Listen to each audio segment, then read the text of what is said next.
Lao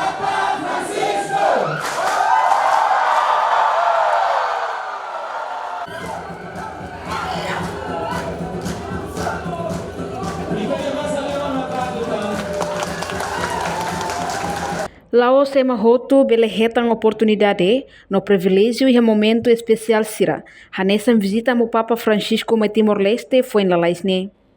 Mas bem diferente ho Francisco Guterres da Silva, nebe sente orgulho tamba hetang oportunidade, ho dele oração dos Fieis e ha momento Sorumutu entre a juventude e Rihuntolu, ho sua santidade Papa Francisco e a centro convenção dele. Quarta-feira, loron sanulu resing ida, fulan setembro, tinan Rihundua ronulu resing hat. Hanesam foi saída. Nya sente contente, tamba bele hetang oportunidade diak. Ho dilori oração dos Fieis, ho lian makassai. E ha momento Sorumutu entre a juventude e o Papa e a centro convenção dele.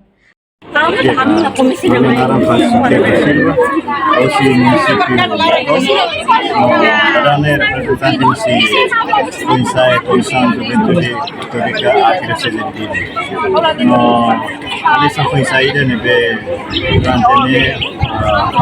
durante a atividade de pensamento e a igreja e a oportunidade de voltar a dia para a reunião dessa foi saída nebe são seis reuniões até na linha não vai já vir a noite e dia na noite se princípio do posto de tecnologia se você né how lori quando você está o dia e bahwa nessa foi saída quando lori Orasaun ini bahwa sinto tudo que privilégio de bahwa durante ne o ema barak ne be akara da eta oportunidade nessa ne be existe então bahwa ne sinto tudo e bahwa yang kata milagre aqui ne be bahwa senti